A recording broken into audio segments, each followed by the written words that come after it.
Hello everybody and welcome to another edition of Bill Chase and the Movies, and the summer just keeps rolling along and the movies keep coming in as I have 6 new films for you this week, and I will also take another look at The Hurt Locker. But we're going to kick things off this week with a new romantic comedy, and it stars Gerard Butler, who I thought was tremendous in 300, and one of the more recent leading ladies of Hollywood, Katherine Heigel. It's called The Ugly Truth. And first off, I will say that as contrived and just plain awful as romance films have been this past decade, this is not awful.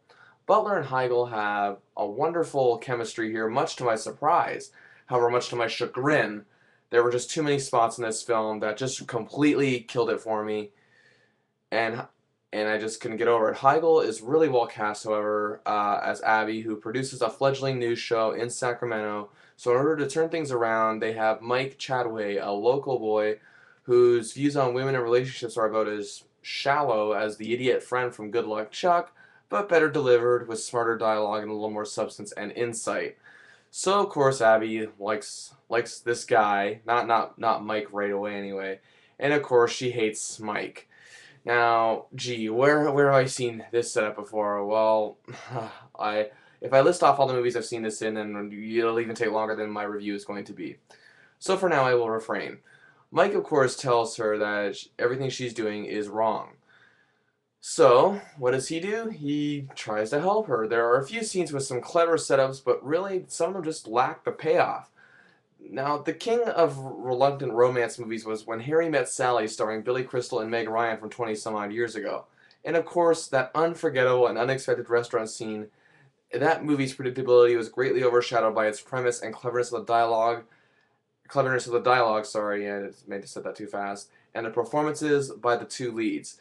However, this film's predictability even resounds louder, more so than The Proposal, if you can believe it or not.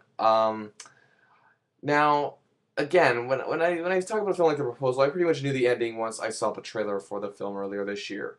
But yet, there were moments in that movie, such as some of the gags in that film, that worked, and even caught me by surprise. Despite some witty dialogue from Butler and a charming performance from Heigel that Kate Hudson could really learn from, there was just nothing to really redeem the movie here, and that's just sad too, because I really thought this was a great setup. Butler and Heigel do have wonderful chemistry, and maybe it's due to the fact that the two are what you would call the top money-making stars in Hollywood, that they are good together and not trying to upstage one another. Despite Heigel's annoying ego at times, which is, in my opinion, it's what she has. I mean, if you listen to one of her interviews, I will say that she's never ever tried to outdo anyone on screen. The best example of that was in Knocked Up, where she stayed within the realm of her character and also helped Seth Rogen's character develop in that film. Now, she does the same here to a point, but it just doesn't help the film's dead spots and dead setups and its predictability. Now, the things about The Proposal was that its hilarity overcame the predictability. Sadly, the hilarity in this film, which there are some big laughs, it just cannot overcome it.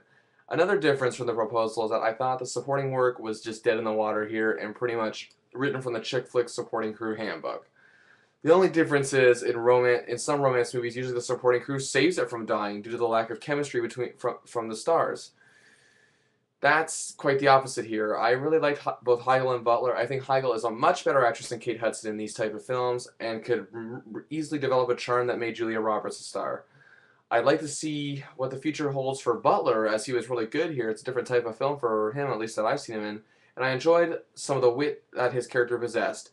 Based on the good points, I came close to recommending this film, but sadly I cannot, and I give it the dreaded 2.5 stars out of 5.